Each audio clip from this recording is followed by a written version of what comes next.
Forget what you heard. Yeah, boy!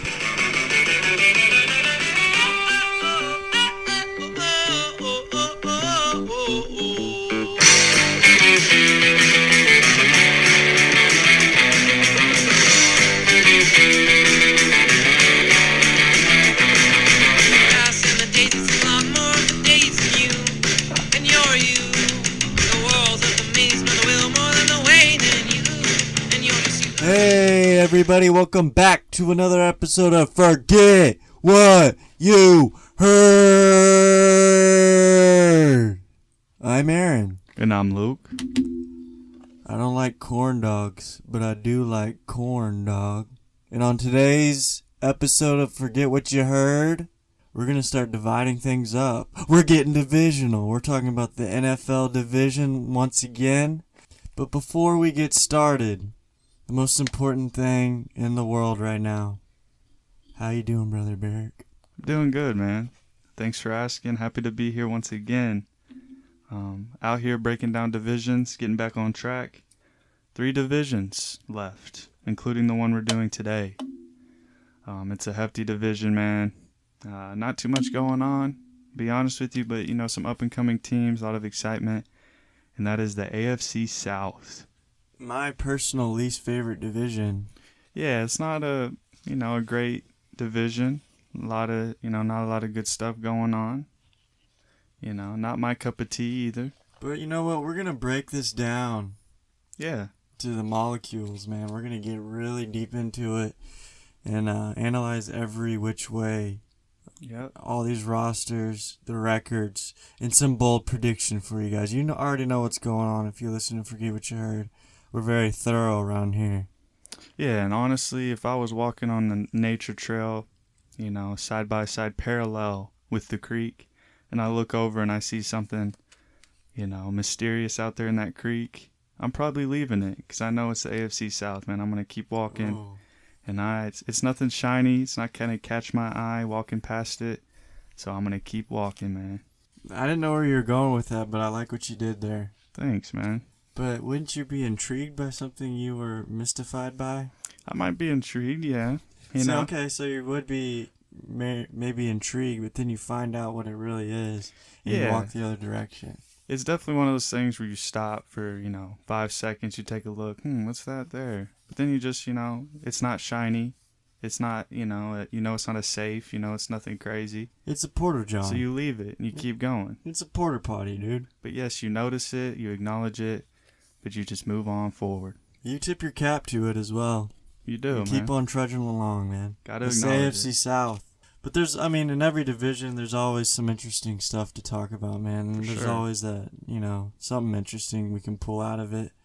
Let's get started. Yeah. Let's start with the Indianapolis Colts. Ooh, Lucas Oil. Yeah, they made some moves. They got Matt Ryan at the helm now. The reigning rushing champion, Pro Bowler, All-Pro Jonathan Taylor, Michael Pittman, has been a stud. They drafted Alec Pierce. They got Mo Alley Cox up in that jaunt. The solid defense brought in Stephon Gilmore. Ooh. The once touted cornerback who I still think has some juice in him, man. Yes. What are you thinking about the Indianapolis Colts in the 2022 season where there might be something going on there, man? Yeah, as we were saying, it's not a stacked division. So for the Colts to make the moves that they did this offseason, I think it puts them far and away as the favorite to win the AFC South. Just outright going to put that out there. I know Tennessee's still a good team. They were the number 1 seed last year, but I love what the Colts did this offseason as a whole, especially attacking that defensive side. You mentioned Stephon Gilmore.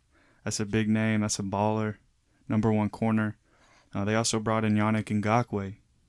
He's kind of been around the league the last 2 years. Under the radar. But he's a darn good pass rusher. He's definitely a reliable guy that can get after the quarterback when he's at full strength. We've seen him have those big years in Jacksonville. So we'll just, as a whole, I really do love the Colts team. I think I'm higher than most on this team as a whole, just because of the talent they have on both sides, and then obviously the big addition of Matt Ryan. Just the upgrade over Wentz, the veteran presence, the experience that he can bring.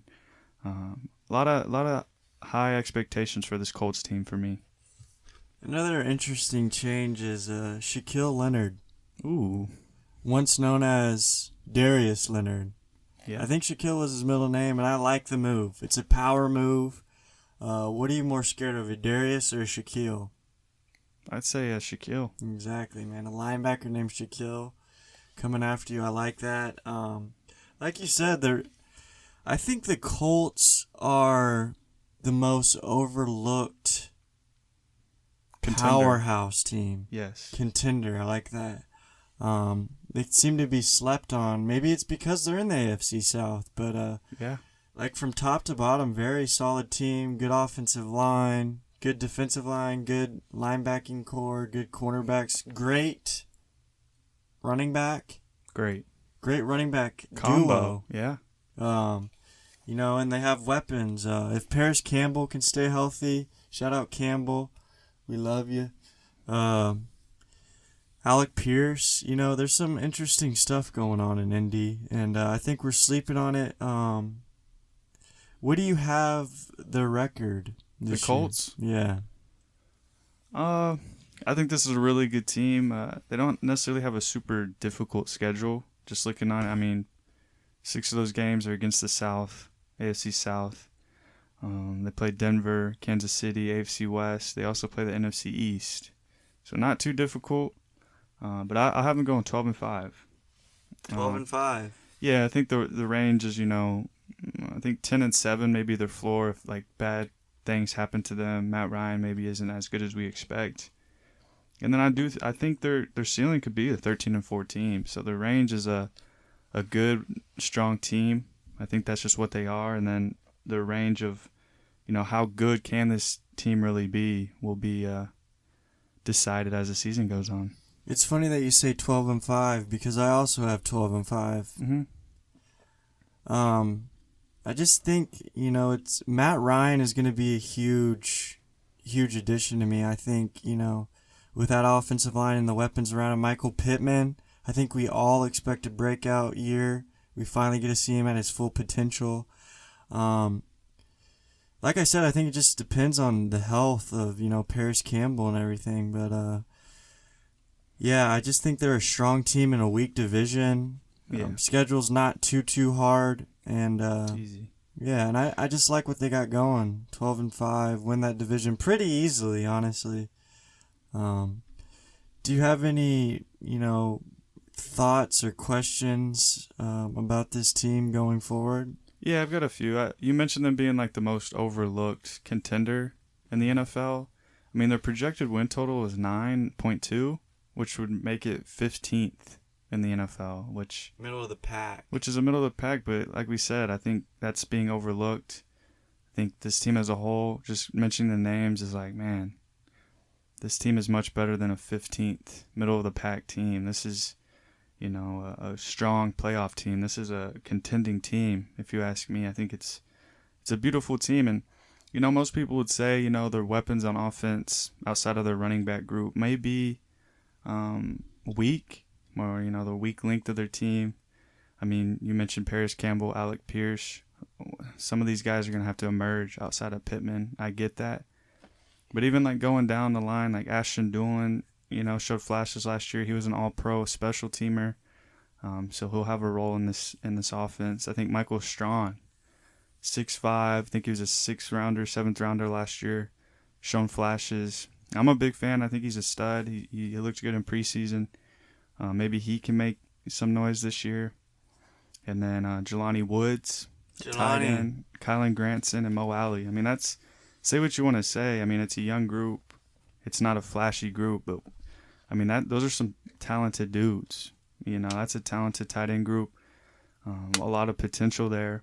I know Woods and Granson are kind of raw. Have a lot of work to do, become like a really good tight end. But definitely some exciting names in that group. So we'll see. Yeah, I think you nailed it with the not flashy. It's not a flashy team, but I just think it's a good roster, a winning roster. You got any bold predictions for us.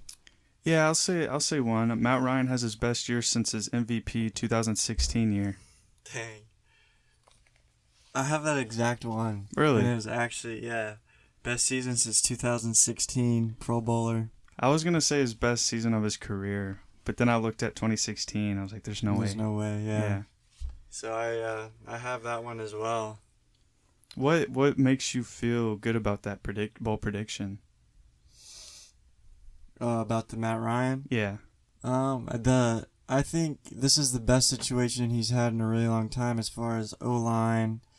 Not having to, he'll have a great run game, which opens things up for him, and him being, a veteran, savvy veteran, accurate quarterback, it will make his life so much easier. And having weapons like, Michael Pittman, Mo Alley Cox, maybe the emergence of the rookie Alec Pierce, just having these guys and, kind of having a fresh start in a lot better situation than he was last year. And he wasn't even bad last year. Right. He was still pretty good. I know his, he suffered because, the team around him was terrible last year, but he was not. He came to play every Sunday. And definitely an upgrade for Matt Ryan and everything. And, he's old and everything. And but I think we've gotten to the point in technology and science that he's one of those guys that probably takes care of his body and loves the game of football. So I don't see him breaking down physically. And with that, like the mental game he has, he's such a smart, cerebral quarterback. I think he'll do very well in Indianapolis. Yeah, that was excellent. You made a lot of great points, and I agree with all of it. I mean, just going from Atlanta's offensive line to, arguably one of the top 5, top 10 best offensive lines, getting Pittman and those weapons. And we've seen it before, man, where, a 38-year-old old quarterback everyone deems to be is a wash. He doesn't have it anymore. He gets that, last chance, change of scenery, and he ends up putting up, a good season. It's like, wow, he still kind of has it. And I think we can see that in Matt Ryan. I think because Matt Ryan, he probably doesn't have the strongest arm. I don't think he ever really has, but to be able to throw the ball accurate, I think that carries as you get older. We saw it with Drew Brees into his 40s. Peyton Manning. He kind of fell off hard, and Tom Brady. I mean, the accuracy as you get older just is something that doesn't diminish, and I think that will hold true with Matt Ryan and giving him time to throw with the offensive line. I think he can have a really strong year. Can I ask you a question? Yes, please. About Paris Campbell. Okay. What should our expectations be for Paris Campbell with Matt Ryan? Like, can you give me a stat line that you would feel comfortable with? Yeah, I don't know. See, to me, I think the expectations for Paris Campbell are so low. Right now, going into the year, just because of his injuries, it's like, how much can we really get out of Paris Campbell before he, ends up getting injured again? But the hope is obviously that we see Paris Campbell have a healthy year. He's able to play most of the games, all the games, because he's deadly. I mean, he's a 4.3 speed guy. I think he was a second-round pick out of Ohio State. Paris Campbell was drafted ahead of Terry McLaurin. They were teammates. He was supposed to be like the better one of the two, but just injuries. And I think the match with Ryan and Paris Campbell, to me, could be like a Russell Gage that he had in Atlanta, the slot guy, fast. He can get those 8-9 targets just because of his ability as a receiver. But in terms of the stat line, I mean, I could see my expectations would to be, 700 yards, maybe over like 600 yards, a few touchdowns. But obviously, with the talent of Paris Campbell and the amount of games that he plays, it could easily be, 900. I'm fascinated. 1,000 yards. I'm fascinated. If he can, I just want him to stay healthy. Not just because he's a Campbell, but I want to see his talent in full view of everyone. Haven't got the chance to. Yeah, man. It's every year. It's always the beginning of the year. He's even had some flashes, but it's always an early season injury that derails his season, and we don't get the full spectrum of his talent. So I'm very intrigued by that. And it's sad for Paris Campbell because it's like the last 2 years coming into the year, it's like this is his breakout year. He's going to have a phenomenal year. And then last year, week 1, I think he had like 6 catches for 80 yards. And it was like, go pick him up on the waiver wire for fantasy. Yeah. He looks awesome. He's running good routes. And then he ends up breaking his leg. And then, now no one talks about Paris Campbell even with this situation because, Right. I mean, the injury. I mean, once you've been bitten by that injury bug, it's it can really taint your reputation. Yeah, and then maybe with the low expectations, it kind of gets that off his shoulders, the expectations. He can come out and just play football, not have to worry about, oh, these guys are saying this and this about me. Yeah. Now I just go out and prove myself. Yeah, I've got a bold prediction. Sure. Nyheim Hines and Jonathan Taylor become the best duo in football. Wow. It's like Nick Chubb and Kareem Hunt, but on steroids. And I guess that would mainly be Hines receiving and Yeah, Taylor on the ground. So it'd be like Jonathan Taylor's like the best running back, pure runner, Mm-hmm.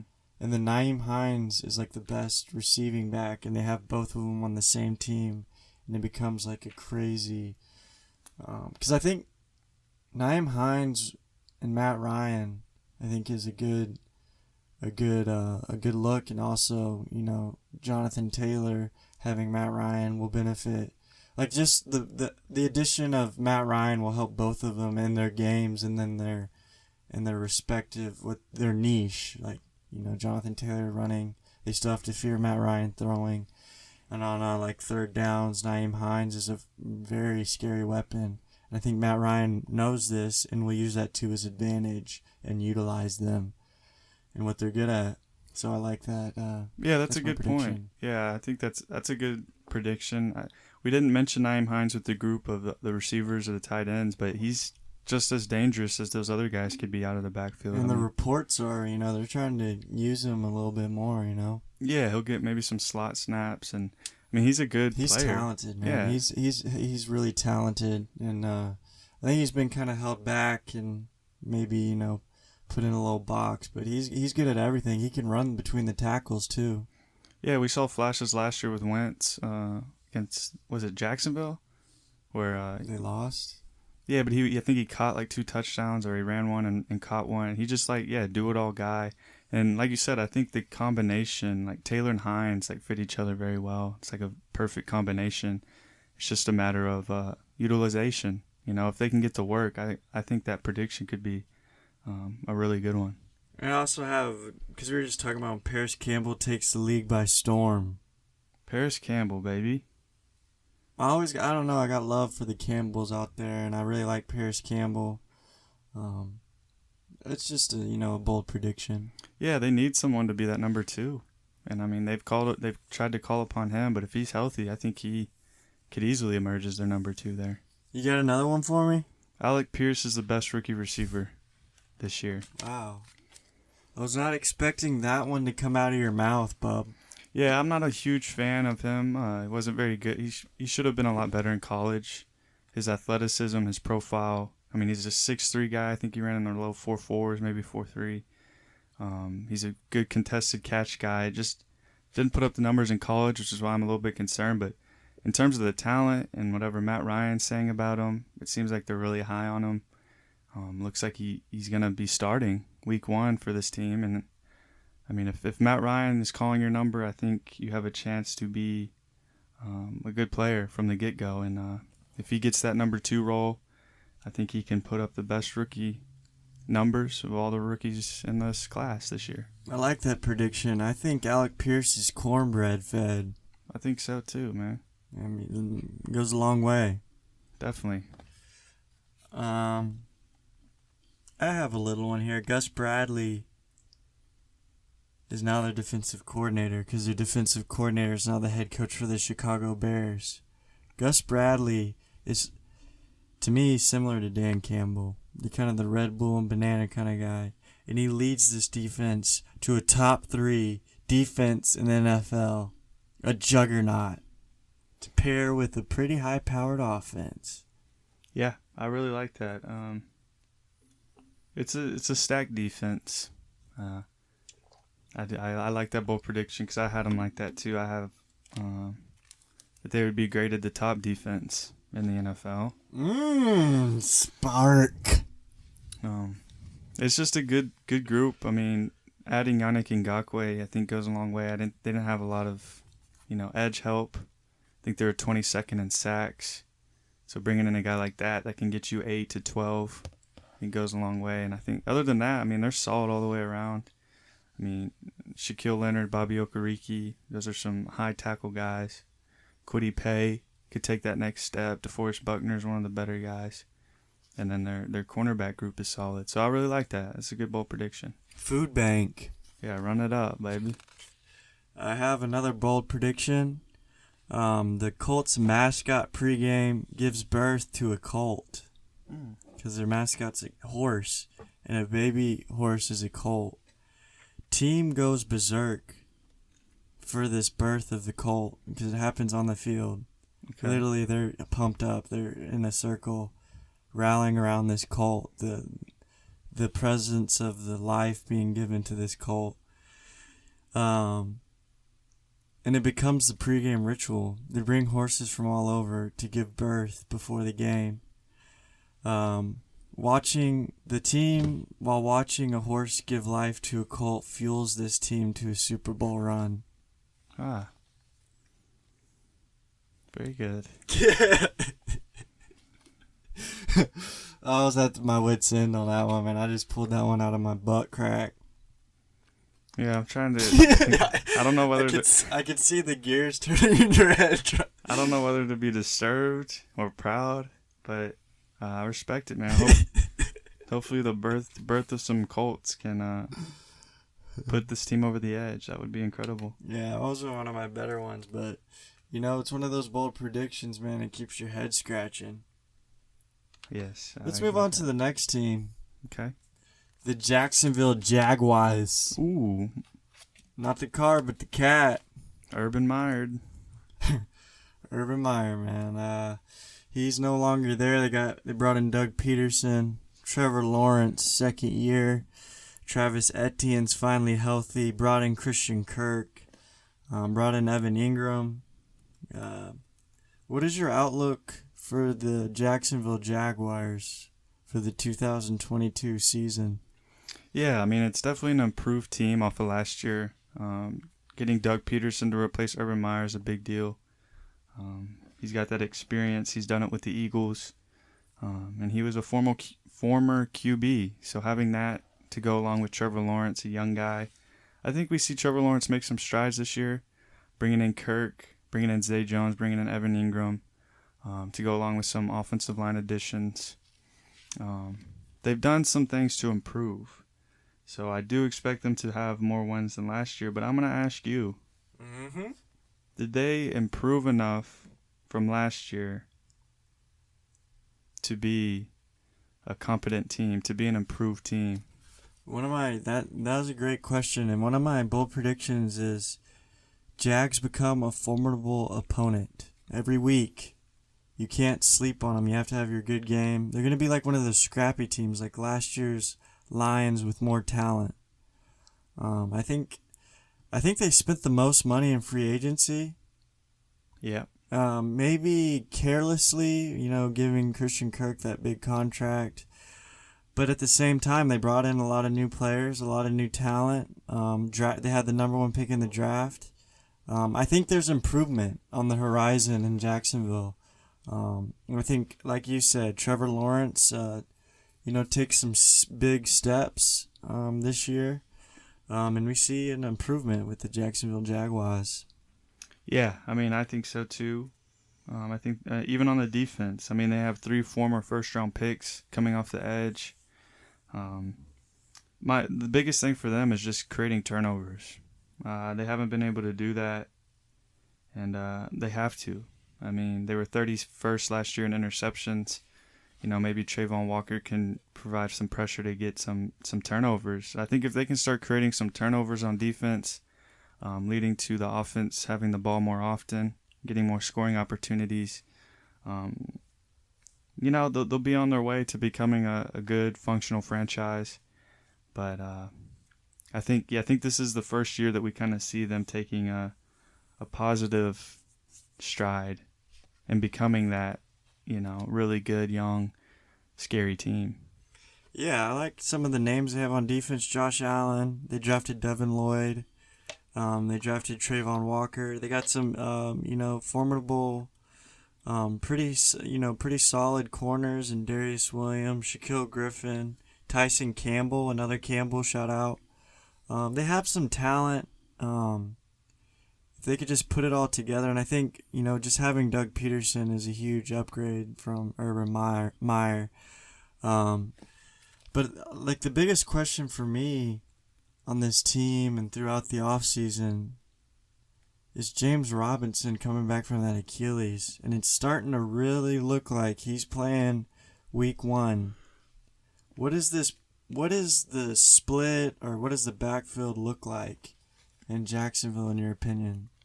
Well, I think I think we see just James Robinson being a short yardage, kind of plotter. They could, in terms of carries, I could see it being like 50-50, but I think we see Etienne used way more as a receiver, third down guy, between the 20s, as a weapon out of the backfield.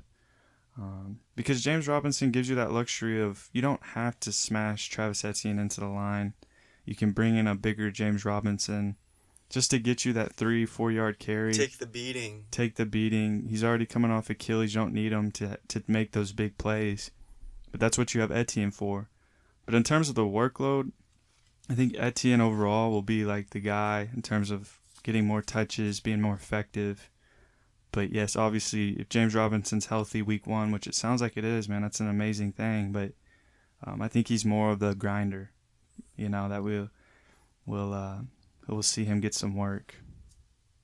Yeah, and Trevor Lawrence has, more weapons, and Travis Etienne is included in that with Christian Kirk. They brought in Zay Jones, Evan Ingram, who's he's still young and still has potential, so that's promising for Trevor Lawrence. Not throwing at old man Marvin Jones and Laviska Shenault, who I don't know if he can catch a football very well, but he's ultra athletic. He's gone, so I just think there's potential to be had. I want to know what you have the Jacksonville Jaguars record. Who do you expect to lead this team in receiving? Come on, man. Christian Kirk. Is it easy? Like by far and away? Is it? I think it's going to be a special connection between Christian Kirk and Trevor Lawrence. I think we got a glimpse of it in one of the preseason games. Mm-hmm. I think he had how many catches? Like 4 or 5? Yeah. I just think it's something that Trevor Lawrence has wanted and needed. Because Christian Kirk is exactly the type of wide receiver that Trevor Lawrence needs. He's not a short guy. He likes the long passes, intermediate passes, and that's where Christian Kirk, lingers. That's where he's at. So I think it'll be a beautiful thing. Who do you expect to finish number 2 in receiving? Probably Zay Jones. Over Marvin Jones?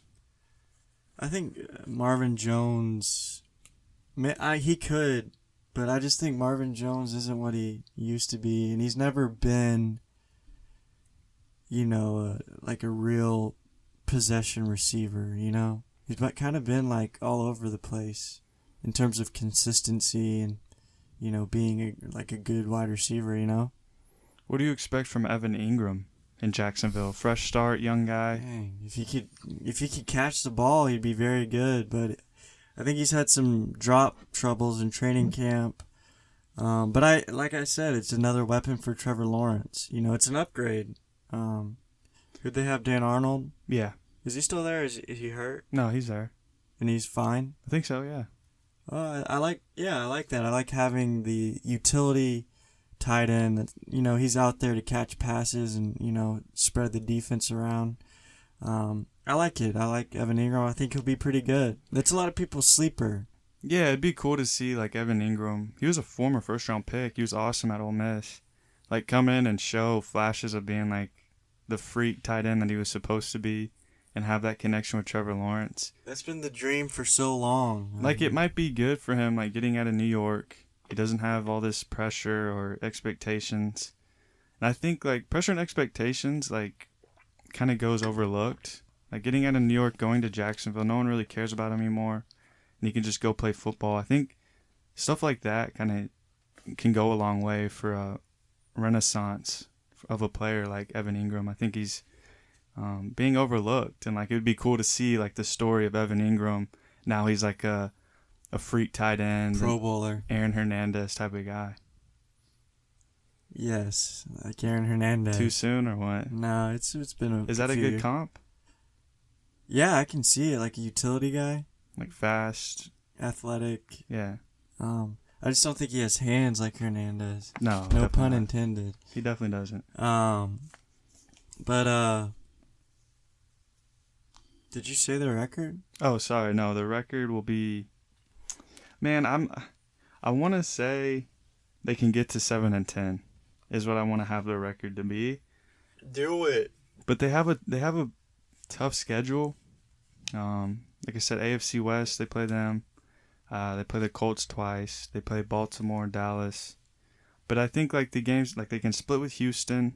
They can beat Detroit. They can beat the Giants. So what my record is 5-12, but I think it's a promising 5-12. Like we'll look back and be like, you know, this like Detroit was last year. It was like, man, this team came close to winning some big games, but they're just not there yet to win those big games. And it's like a promising outlook, kind of how we view Detroit this year. Is kind of how we'll go into next year, thinking like Jacksonville is heading in a good direction, and we'll probably see more to Jacksonville in 2023. Yeah, I have him going 6-11. Yeah, reasonable.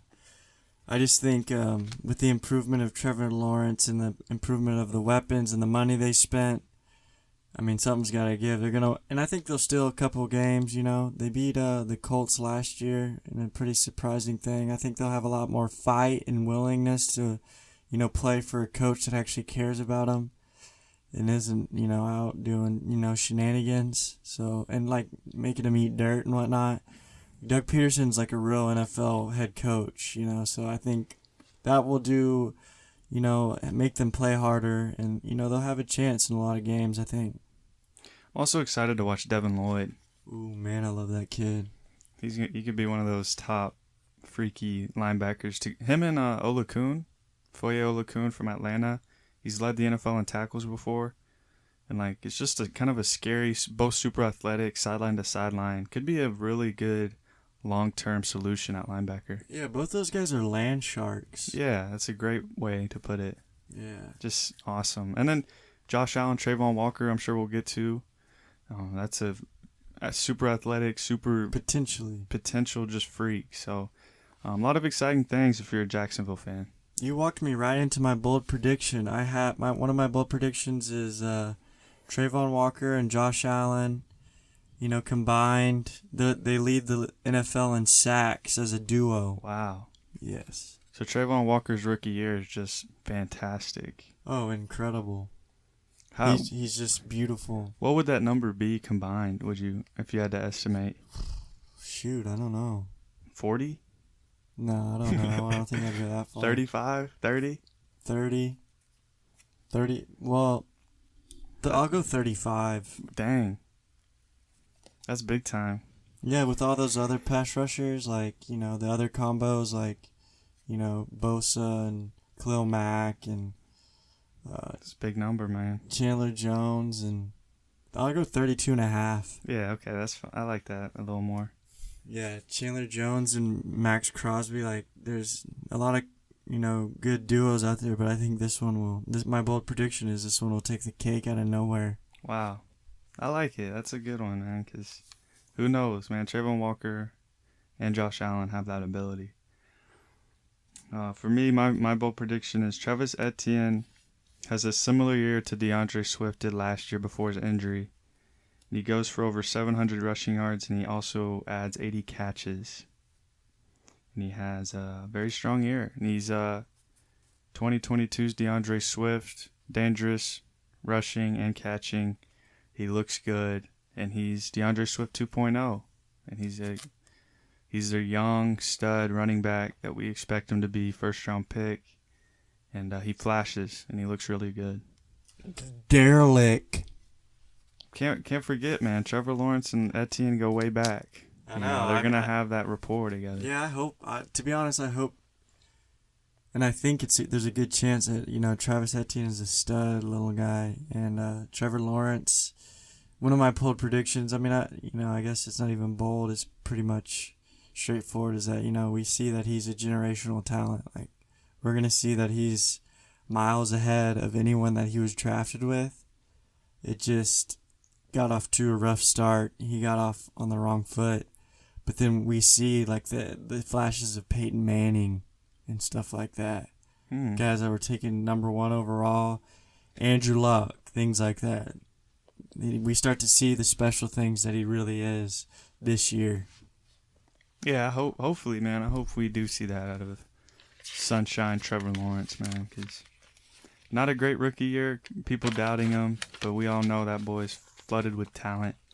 You just got to put it together, baby. You got to put it on the plate, and you got to stir. You got the QB whisperer and Johnny Bravo Peterson. Do you have any more bold predictions? Yeah, I'm going to go ahead and say this. Olukun and Devin Lloyd combine for 400 tackles. Good night. That'd be amazing. That's probably I'm gonna say 350. So to say they have 200 apiece or what? Even 350 is crazy. I'll say 320. Maybe Olukun can get like 170, and then Devin Lloyd just gets like 150 and goes crazy. I'm rooting for the Jacksonville Jaguars, dude. I think I just always root for them. You've always liked Jacksonville. I like the way I like their uniforms, and I like the fact that they're in Jacksonville, Florida. I think you secretly liked David Garrard back in the day. I loved him in an all-black uniform with the black helmet. You never really liked MJD, though. Who was the wide receiver back in the day? They had a handful. But that was really good in fantasy. God, what was his name? Big dude. Dang, that's going to bother me. It just hit me. It was Mike Sims Walker. Yeah, Michael Sims Walker. Mike Sims Walker. That's crazy. Yeah. Mike Sims Walker, man. Those were the days, dude. Yeah. Rich Jones-Drew. Mercedes Lewis. Man, I love those helmets, man. And the jerseys and even the teal jerseys were cool. Yeah. I mean, they still look cool to me. I really like with Jacksonville, their color schemes going on. Jacksonville's got it figured out. Their owners are questionable, but Doug Peterson should be able to lead this team in a better direction. And at least they're spending money and trying to win and not trying to just flounder. I saw a stat, though, that they've, over the last 5 or 10 years, they've spent like $1.1 billion, like way more than any other team, and they haven't done anything. But at least they're trying. I guess, but if you're not spending your money in a good way, it's probably not a good idea. At least they're not overtly tanking. Because even like the Christian Kirk deal, like everyone hated it at the time. I didn't. I think it was fine, but he still has a lot to prove, and that's a lot of money for him. And just like at the time, people were like, Christian Kirk, 4 for 90. What are you guys thinking? He was a wide receiver 3. Yeah. Like, watch him. No one liked it, but we'll see. They're definitely willing to spend. He looks like Frankenstein's wife. Very good looking. I have one more bold prediction. During the season, the Jags mascot is noticed doing some odd behavior. Groping fans, sniffing butts, winking in the stadium pool. Sometimes going full feral cat and running on all fours and attacking geriatric fans. Jags doing an unmasking to see who the culprit is. I know who it is. Can I guess? Like Scooby-Doo. Turns out it was Urban Meyer. It's Urban Meyer the whole time and acting a fool. He was... They didn't fire him. They just downgraded him to the mascot. And he starts acting like a some days he's acting like a mascot, but he's like doing strange things. And then some days he fully goes Jaguar. You know what gave it away for me? What? For some reason, it was the groping of the fans. I knew that was a dead giveaway. Like that's Urban Meyer.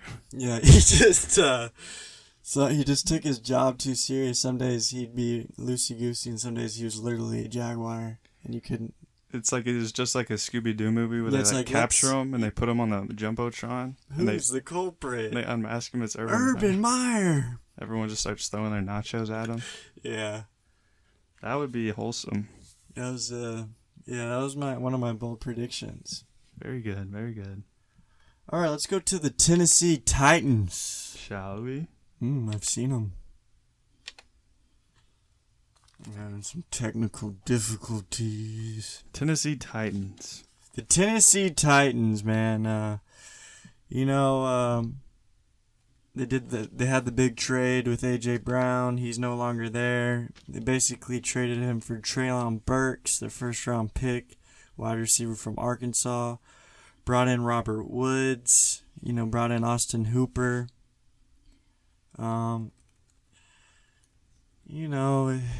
They got some players, man. What's your outlook on Tennessee going forward this year? Yeah, I'm not sure, man.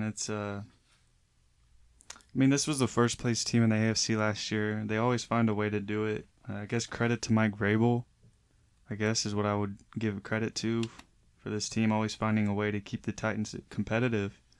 However, I look at this team, a lot of lack of talent, lack of good bodies. Offensive line has taken us a big step back. Nate Davis looks good. We're not sure we're going to get out of Taylor Lewan.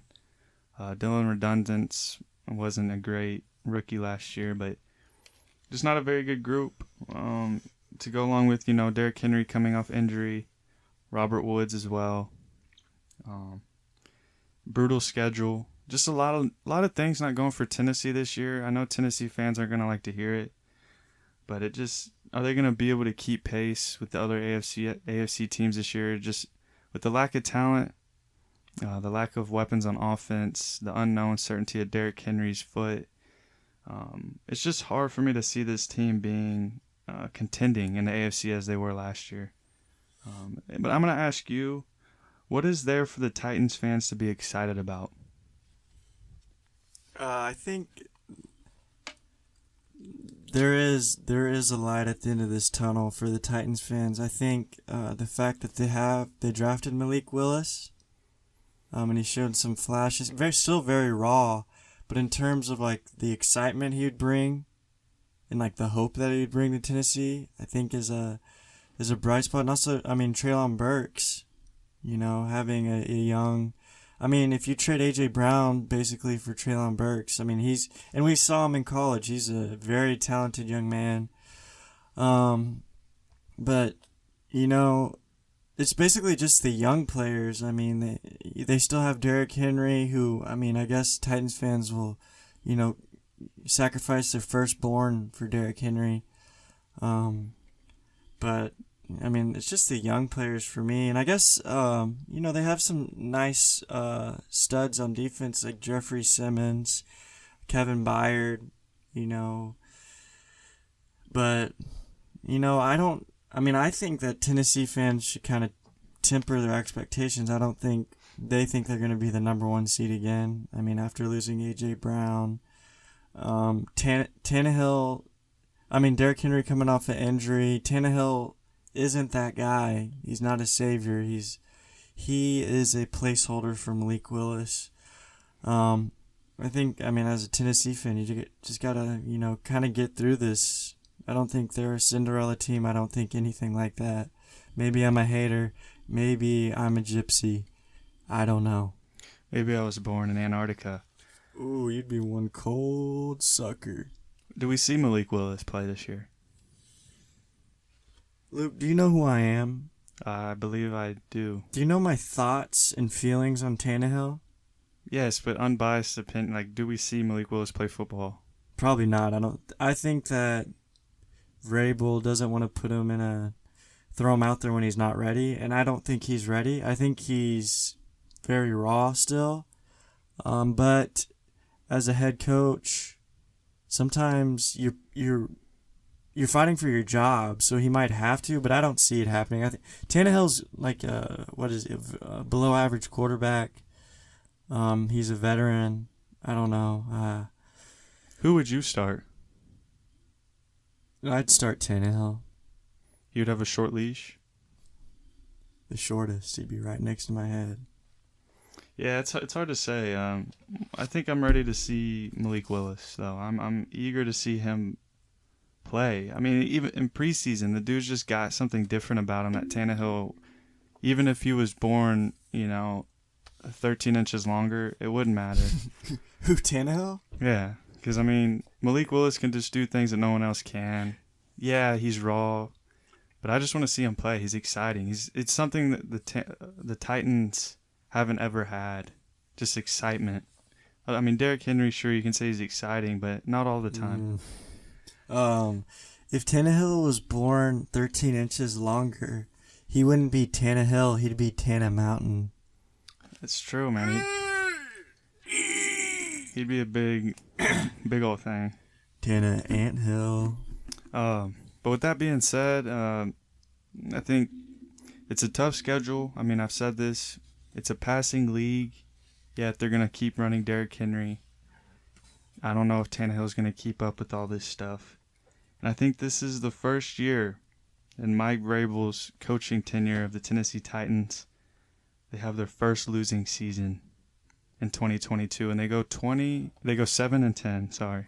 Ooh, you're a little lower on them than I am. I have them going 8-9, but I agree with you that it's a passing league. People know what the Tennessee Titans are going to do is hammer away Derrick Henry. At some point, losing A.J. Brown is going to start to take a toll on Derrick Henry. You just key on him coming off an injury. I mean, I think he'll be Derrick Henry, but at some point, you need weapons out there and you need a quarterback to keep the defense honest. And at this point in Tennessee Titans tenure, they're kind of, everything's played out, man. We know what you're coming with. There's no secret. And I think teams are going to be ready. Yeah, I agree with most of that. But, I mean, they've got players that I like. I mean, Jeffrey Simmons is my favorite, one of my favorite defensive ends, 3-4 defensive ends. Kevin Byard's a beast. The loss of Harold Landry is huge. I think getting pressure. They don't have a great edge rush. I mean, Bud Dupree, he can do his thing. Danico Autry's like 35 or whatever. So losing him's a big deal, but it's still overall a pretty solid defense. But a loss like that is a big deal. And I also want to give light to Kyle Phillips, 5th-round pick out of UCLA, receiver, kind of a slot guy. He's an exciting player, punt returner. Dude, he's a little guy, but he's like Hunter Renfrow vibes. He can be a electric slot guy for Tennessee. And I just want to give light to Kyle Phillips. And we'll see, man. There's not too much else going on around here. Breaking news, Randy Bullock showed up to training camp with a 6-pack. Randy Bullock's still on the team, huh? A 6-pack of 20-piece chicken nuggets, boys. He had enough for everyone, but he ate them all. Yeah, other than all that, man, Tennessee needs to give back the Houston Oilers to Houston. I'm sick of them. Yeah, I'm just tired of hearing about Tannehill. I want them to move on to Malik Willis, and I'm tired of hearing about Derrick Henry being the best running back in the league because it ain't true. 1,400 rush yards over/under for Derrick Henry. Under. 10 touchdowns. I'll go over. Okay. 330 carries. Over. Okay. I think Derrick Henry, this is one of my bold prediction, hits the wall of no return. I don't know. One of these days, my prediction is going to be true. So I'm just going to say it every year. Been saying it for about 5. Yeah, and he always proves me wrong because he is one of the best running backs that we've seen in recent memory. But, I mean, to me, he's not shifty. He's not agile. He's not that fast. I don't know, man. Nah, he's a great running back. Dude, he stinks like poop. Nah, man, he's fast for his size. He's scary. He's probably at the least like at the very bottom of guys I'd want to tackle for sure. Who do you expect to lead the Titans in receiving? Receiving. I'm gonna go with Robert Woods. You think even with his ACL, he'll be back? Receptions. Receptions, receiving are just the number one receiver. I think Robert Woods leads them in receptions, but Treylon Burke leads them in receiving yards and touchdowns. Okay, that's fair. I think Treylon Burke's going to put up similar numbers to A.J. Brown's rookie year. Maybe not at... What was that? I think it was like 1,050 yards, 8 touchdowns, like 50 catches. I don't know if he can do that, man. He's got a big head. I'm not sure with that. Okay. Yeah, I guess that's fair. But, I mean, it goes along with one of my bold predictions that Burks comes in and replaces A.J. Brown like A.J. Brown never left. Hey, come on, man. But at the same time, we all have to understand that A.J. Brown is a once-in-a-blue moon type of guy in terms of an athlete, in terms of receiving talent. You don't really see that. I don't think you can really compare the two. But in terms of maybe putting up, 1,000 yards and whatever, being that reliable number one for Tannehill, I think Burks could do that, yeah.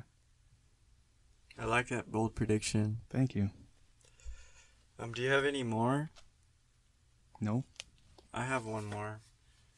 Tannehill stinks like a grown man with a soiled diaper at an Iron Maiden concert.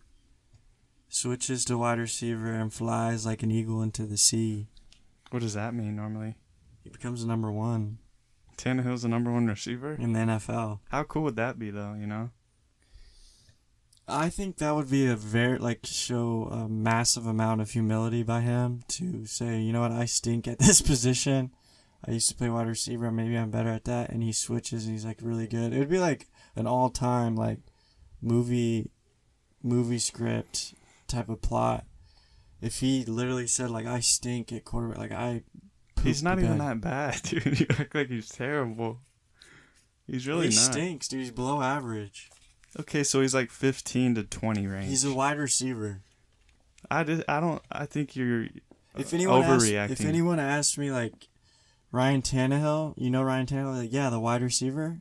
No, dude, that's too disrespectful. I'll disrespect him until he shows some humility. He's had a lot of great runs at quarterback. It's weeks. He's put weeks together that are really good. And I mean, as a whole, yeah, maybe he's not a top 15 quarterback, but he's in that. He ain't that guy. He's 15 to 20 range. He's not fooling me. He may fool others, but not me. You'd rather have Wentz than Tannehill? Yes. Baker. Yes. Jared Goff. Yes. Who would you not have over him? I can't think of anyone. Daniel Jones. Tua. Mac Jones. Davis Mills. General Mills. I'm running out of names. Yeah, because none of those guys, there's a common thread. Tannehill's the only one that was a wide receiver. Marcus Mariota. Give me Marcus. Geno Smith. Give me Geno. Jimmy Garoppolo. Jim. Man, you hate Tannehill. He's not even that bad. Has that been a secret? No, but it's just He's a wide receiver, dude. I don't understand. He's not that bad, really. He's not good, but he's not horrible. He stinks, dude. If you throw a pick on your first possession in the playoffs, you need to go. You're not built for this. Maybe not. That's all right. Shout out Jeffrey Simmons. Shout out Jeffrey Simmons, man. He looks like you ate Randy Bullock. Yeah, he's a scary individual. He looks like he's committed some very... Treason on the high seas, dude. He looks like he's done some things that we can't even talk about. Hey, he's Mississippi State, man. Maritime law. Knows what he's got. Let's move on. Houston. To the hometown Houston Texans first down. That's Aaron's favorite team, Mike. I tell you what, man. I have no ill will towards the Texans, but I've never really... I guess you could say I've never really embraced the Texans as my team. And I also if I'm gonna be really, really vulnerable right now and say, I sometimes root against the Texans because all my friends are Texans fans, and it sounds very bad saying it out loud, but I do it sometimes. But I'm trying to get better, and I hope the best for the Houston Texans. I just don't understand how you're Astros, Rockets, but not Texans. I was raised a Denver Broncos fan. The first memory I have of football is the 98, 99 Super Bowls. John Elway, Terrell Davis was my favorite player. They put me in, and for Halloween, they put me in a John Elway jumpsuit with a helmet on. What do you expect from me, man? That's all I know. Yeah, but that's fair. Tell the people at home, have I ever wavered from being a Broncos fan? Have I ever wishy-washed? No. Okay, then. A diehard Broncos fan. But you can't like the Texans either? I like that. I'm trying to get better. No, you've been through spots where you hated the Texans. You Yes, never even really liked the Texans. Did you not listen to what I just said? I admit that, and I'm trying to get better. I want to be a fan of the Texans, like second favorite team. It's just I have some obstacles to overcome personally. Because of your friends. I have like vendettas. Right. Stuff like that. Bill like, O'Brien. I think it's because, I don't know. We get it. We can move on now. Yeah, I got something in there. The Texans are yet again in a rough spot. Davis Mills looked good as a rookie. 2 years removed from Bill O'Brien. It's tough to think that the Texans can be worse than last year. But they didn't have a lot of wins last year. They won 2 games, 3 games. We'll see. They win 3 games? Yeah, I think it was the Titans, Chargers, and Jaguars. Not bad. Chargers game was crazy. That was crazy. Honestly, they stole that game. They decided to hold on to Brandon Cooks. Very interesting. They gave him a contract extension. Older guy, really no need, but I guess he brings that veteran presence for this offense, especially. What do I expect from this Texans team? Not much. I don't think I'm looking at. Ask me? Yeah, what do you expect, Bug? Ain't much. Ain't much to it. I guess there is some bright spots in terms of Dameon Pierce, rookie running back. Just showed flashes in preseason, but the hype train needs to stop. I think he's a good running back, but he's on a bad team.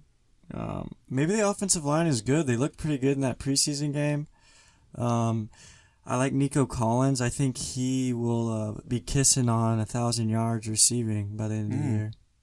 I think, Brandon Cooks. Their defense is looks like they went to like a dollar store and like picked some people off out of the crowd and put them on the roster to fill it out. Not much going on there except for Derek Stingley. Davis Mills is young. Brevin Jordan. I don't expect this team to do very much, but at least I think they'll play hard for Lovie Smith, and I think Lovie Smith is a good coach. And I like Pep Hamilton too. I think they have the right personnel in there for growth as both personally and as football players. So I think getting away from that black cloud of Deshaun Watson was the first step, and I think they took it. So I think there are brighter days ahead for the Houston Texans. However, that might be a few years. Yeah, that's pretty much it. I don't think you're looking at wins and losses at the Texans in 2022. If you're a fan, I think you're just looking at which young guys can show that they belong in this league. Obviously, you're watching names like Derek Stingley, Jalen Petrie, Christian Harris, linebacker out of Alabama, see what he's made of. Jonathan Greenard showed flashes last year on defense. So, on paper, I wouldn't say this is the worst team in the NFL. Like you said, I think they're going to play hard each week. But I do think this team is, have a top 5 pick. They also have Cleveland's first round pick. So this team is obviously years out before even competing or bringing in a competitive team. But what is the outlook for Davis Mills' future? Is this a prove it year? Does he have to show that he can be that guy, or is it like almost like if they have an option to find their quarterback of the future in the offseason that they would jump on that? Davis Mills, this is the year. He's either the scapegoat or the future of the team. If he shows that he's capable of being a quality NFL quarterback, I think they steer away from drafting a quarterback. But at the end of the day, I think he's the scapegoat. I mean, they're not trying to win games. They're trying to have a high draft pick. So you're going to throw him out either way. Even if he is like good. I think he's just the guy that's going to, be the next Sage Rosenfelds. So no matter what, you're saying that this is Davis Mills' last year as their quarterback, even if he throws for 4,000 yards, 24 touchdowns. I mean, I don't see how he. I mean, unless he literally is really, really good, I think to really turn this franchise around, they need one of those top quarterbacks in college right now, Yeah. Davis Mills, however, I think has a future in the NFL as maybe a backup. Who knows, man? I'm actually rooting for Davis Mills to be the starter moving forward for the Texans. And I think he's shown some flashes here and there. He's mainly a garbage time king, which I respect the heck out of in terms of, being able to put up good points and nice stats in garbage time. He's really bad in the first half, but that second half, man, he gets a cup of ravioli and he's throwing the formioli. Yeah, El Toro. Oh, Parco. But to me, that's what makes if he doesn't take that stride, he's only a one-half quarterback guy, which to me means he's a backup quarterback in the NFL. So he does have to take that jump next year to show that he's worthy of being a starter. But like you said, if they have the option to get Will Levis, C.J. Stroud, Bryce Young, guys like that. Who's Levis? Kentucky. Who's he on? Quarterback, Will Levis. Is he on quarterback time? Yeah. But one of those guys, they got to find their quarterback of the future as soon as they can. Yeah, but I root for the Texans. I try to, and I really like Dameon Pierce and some of the young guys they have. So Derek Stingley's going to be a stud. We'll see. That remains to be seen. You heard it from me first. Sauce. Stingley. JC. Stingley. Surtain. Stingley. Stingley. Yeah, good answer. Thank you. They have a good old line, man. Laramie Tunsil, Kenyon Green, Titus Howard. What's the record? 4-13. You have them winning lots. Yeah. Like I said, I don't think they're the worst team in the NFL, but they're a top 5 team. I'm going to be honest with you. I don't think they win a single game. Really? But I have them going 3-14. I'm just kidding. I think they'll go 3-14. I think they'll play hard for Lovey, and they'll win some of the ones that we're not expecting. You think they'll split with Jacksonville? Yeah. You think they'll beat the Giants? Yes. You think they'll beat the Bears? Yeah. There's your 3 wins right there, Bug. They might win 8 games. No, there's a 0% chance to win 8 games. Is there a chance if Lovie Smith has the Book of Eli? Actually, that might change the whole game. I think Lovie Smith should start wearing sunglasses indoors. But if he did have the Book of Eli, he'd have a target on his back. He would, but He'd have all the power. yeah, if he wears sunglasses, no one could read him. He's got the beard of a Lovie legend. Smith has got it going on, dude. He's cool, man.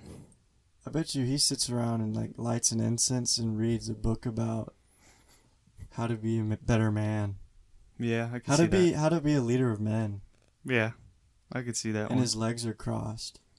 Hey, man, he once brought upon us the Chicago Bears defense. Do you know Lovie Smith's real name? Yeah. What is it? Lant. It has nothing to do with Lovey. Yeah, it does. It's Lavernius. Really? No, I don't know.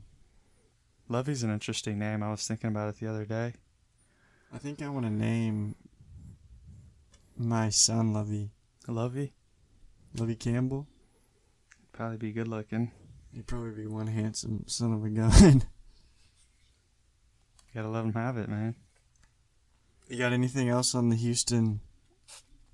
Nico Collins, this is my bold prediction, leads the team in receiving. He goes for over 1,000 yards. He leads the team also in scoring touchdowns with 7. Wow. Breakout candidate, franchise receiver. I like that. I like Nico a lot. He's good on it. Houston Roughnecks. Turtle Dogs. You got any more substance? Yeah. The Texans' offensive line is a lot better than we expect. The addition of Kenyon Green, he makes some noise as a rookie, as a really good guard in the NFL. And Dameon Pierce, I know there's a lot of hype behind him. This preseason, he's looked really good. But I'm going to say he runs for 1,000 yards. And he's the first Texans running back to get 1,000 yards since the one and only Carlos Hyde, which is a name you probably did not expect. Did not. I was thinking Arian the Barbarian Foster. Yeah, Arian Foster was a really good running back. Dameon Pierce is going to be the carnivore diet Arian Foster. I don't know. Maybe he could. Shoot. Because I think Arian Foster is one of them vegans. Yeah, he's vegan. He's a interesting fellow. Very good running back. Because he wasn't really good at anything. His vision and stuff was just like one of the greatest I must go. of all time. He was so good, dude. He had the best jump cut. That first cut. It was like cutting knife through butter. Mm-hmm. Because he wasn't a fast guy. And he wasn't like agile or anything. He was just good at football.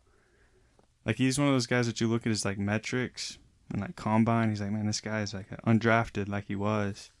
You put him on the field, he's like, man, this guy knows how to play football better than anyone. You know what the most prehistoric looking mammal is on the face of this earth? Who? An elephant seal. Okay. You should, after or during this podcast, if you're listening, look at a picture of an elephant seal with his mouth open. That thing is not from recent days. That thing has been around the block a few times, and that thing is scary, but also cute when his mouth is closed. The thing's gigantic. Have you seen him with his mouth open? I haven't yet, but they're scary, big. Oh, an elephant seal. I've seen those things, yeah. Does it have teeth? Yeah. Well, this one only has like 3 teeth. Maybe it's not. It's a scary looking seal, though, when its mouth's open. That's all I know. I think this is one right here. No, that's not it. That's not an elephant seal? I think I have the wrong seal, but there's a sea lion that looks... That thing is huge. Looks like he's been through it all. Houston Texans. I will say, though, I like their little red helmets they got. Yeah, I like them, too. Hopefully they go battle red with those red helmets. That would be kind of cool. I'll tell you what, though. I'm going to see the Texans play the Eagles. I think it's week 8, Thursday night. You know it's a Thursday night game? Did I tell you that? Yeah. Eagles and Texans Thursday night. What a weird game. But yeah, I'm going to go to that game if you'd like to come with me. I would love to go. Really? Houston Texans, first down. Ba-dum, bump, ba-dum, bump, ba-dum. Go eat it now. Bulls on parade. Rally around the family. You think the Eagles win that game? Yeah. Easy, or you think it'll be a good game? I think it'll be a really good game. Nah, it's probably going to be a barn burner. What do you think? Eagles probably destroy them. Give me a score right now. 38-17. Okay. I'm going to go 35-17. I think the most anticipated player I'm looking forward to seeing is Jordan Davis live and in person with my eyes. I think he's one of those dudes that you just look on the sideline and he just like towers over everyone. He's extremely noticeable. I think mine is Titus Howard. Why? He's a wide load. That was like the worst name you could. That was like the. Yeah, he's my favorite player on the Texans. I'm interested to go see Titus Howard because when he got drafted out of like what was it, like Southern Alabama or something? Yeah, like Mountain Moore or something. Yeah, like everyone, looks pretty good, and we watched that preseason game, and he was moving grown men out of the way like he needed a snack. Yeah, I mean he's shown that, but I don't know. Hopefully he can be that guy. Jordan Davis versus Titus Howard would be like two elephant seals fighting over a mate. What about Laramie Tunsil? He's not that. I mean, he's huge. Yeah, but he's more built. Like his physique. Like Titus Howard's like looks like he just, he's like wide. Like he ate a lot recently. Like his arms are the size of. God, I don't know how to explain. They're short arms, but they're wide. I was very taken back by how he moved that grown man. It was violent. Yeah, I remember that play. You didn't see it, dude. I had to rewind it. No, I watched it. I mean... You were too busy watching Kangaroo Jack. Hey, man. Multitask. Two things at once. He's always watching something on the other screens. I'm also afraid we're going to see a lot more Rex Burkhead than we want. I'm sure, man. I'm sure. Thank you for listening to another episode of Forget What You Heard. Thank you for the support. We love you guys. Take care. Have a great week. We'll be back with some more divisional previews. You guys take care now, you hear? Peace, love, and happiness. Nicole Dane. Morris.